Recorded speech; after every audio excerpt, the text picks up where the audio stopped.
Hello, beautiful friends. Happy Tuesday. You know what Tuesdays mean? It's Truth Bomb Tuesday. I'm Tamara Zoner, and today as usual, you know by now if you've been watching for a few Tuesdays that I did my yoga and then I did my meditation and then before I even opened my eyes, I started shuffling these Truth Bombs by Danielle Laporte and asked for a message for anybody who's watching at any time ever. And here's what we got. Think of suffering as self-compassion school. Think of suffering as self-compassion school. How does that one hit you? What do you feel right away? Notice as you heard that quote, as you heard that truth bomb, like where did you feel it in your body? And what came up for you in your mind? As always, I invite you to take a moment with this truth bomb before listening to my spin on it, because I've only ever lived my life from my eyes, not yours. And so what I will share is from my own perspective and my own experience. I love this truth bomb so very much. And in fact, I have a client who is identifying as suffering right now. And I missed her help me text last night. I was already tucked into bed and sleeping. And I thought when I woke up, well, what an opportunity for her. What an opportunity for her to show up for herself. And gosh, if suffering doesn't provide an opportunity for our own self-compassion, then I don't know what does. In this life, there is bound to be suffering, no matter how much work we do. But is there? Because we can also explore the word suffering as a construct of our own mind.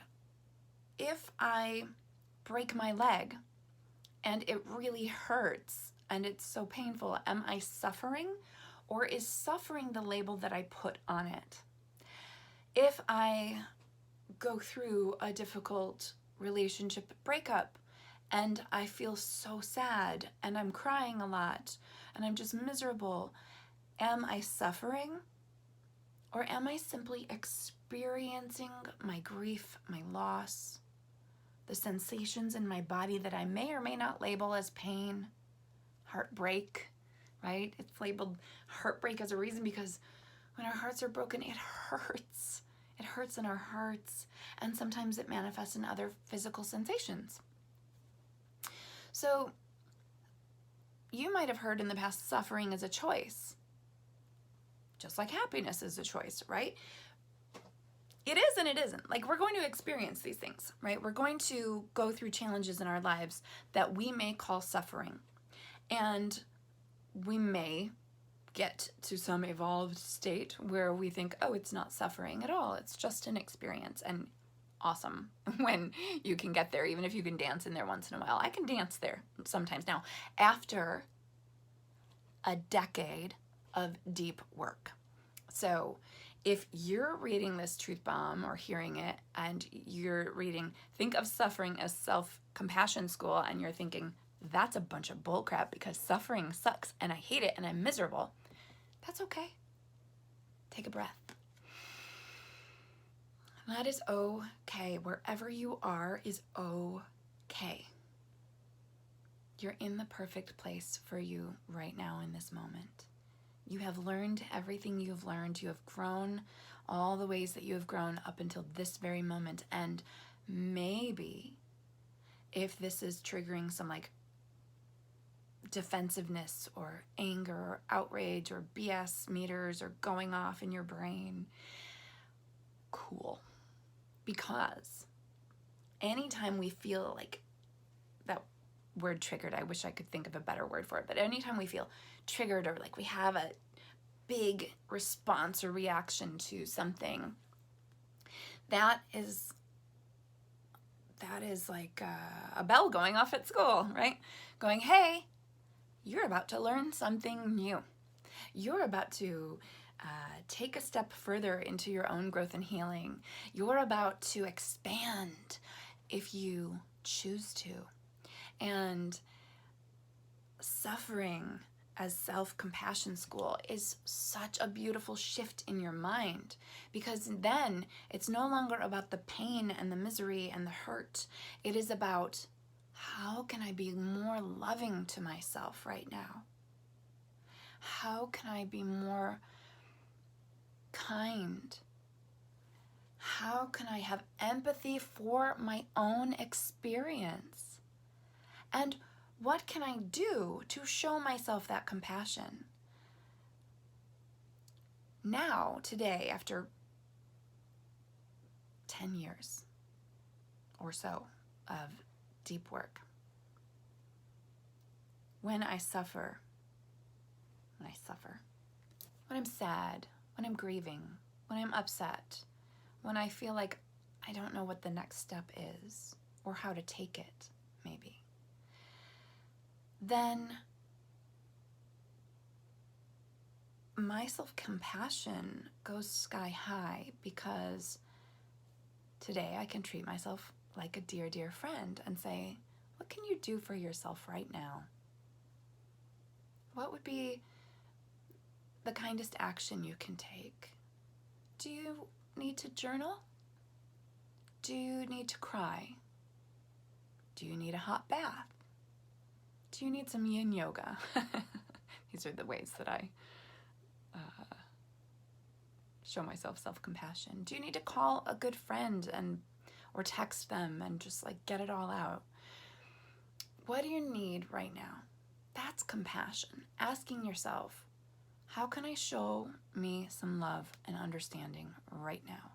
What do I need? Do I need to plow through my to-do list? Or right now, if the sensations are intense, could I just sit down, pet my animal, my dog or my cat, have a cup of tea, and can I just be with myself?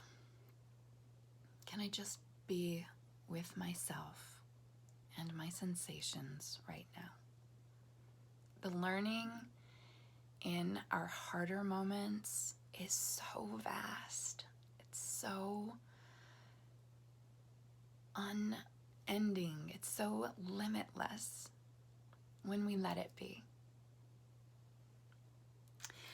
Think of suffering as self-compassion school. Some of the strongest people I know, some of the most evolved, some of the most self-aware and loving people that I've ever met have also suffered through unimaginable circumstances. And those really incredible, strong people have chosen not to play the victim card.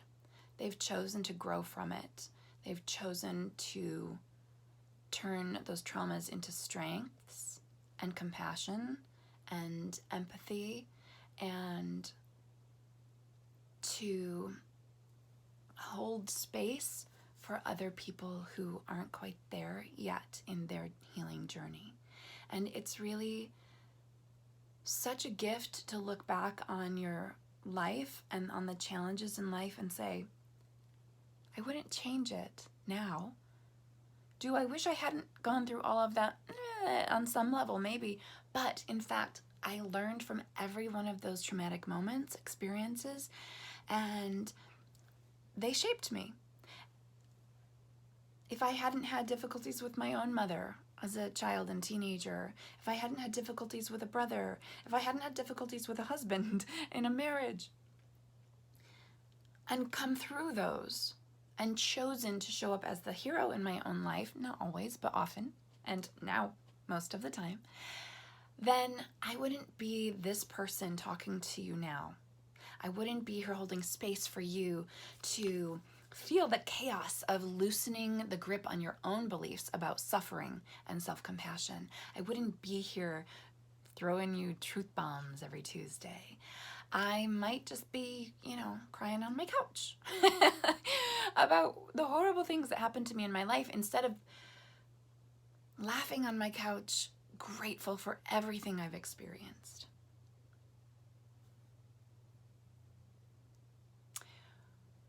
What do you think of this card? What does it say to you? How does it speak to you? I would love, love, love to read your comments in the chat below, and let us know what this makes you feel, what it brings up for you, how you interpret it, what it means to you when you hear the words, think of suffering as self-compassion school. And if you feel like somebody might benefit from this message, from my take on it or yours, I invite you, of course, to share this video with them, and please like it. And if you haven't already, subscribe to my channel so that you can continue to get Truth Bombs every Tuesday and get the notifications about it. Liking the video helps others see it, so I do so appreciate it when you hit that like button. Let me know what you think. I can't wait to read your thoughts, and I'll see you again tomorrow. I'm Tamara Zoner, loving you, appreciating you, so grateful that you're here. Thank you.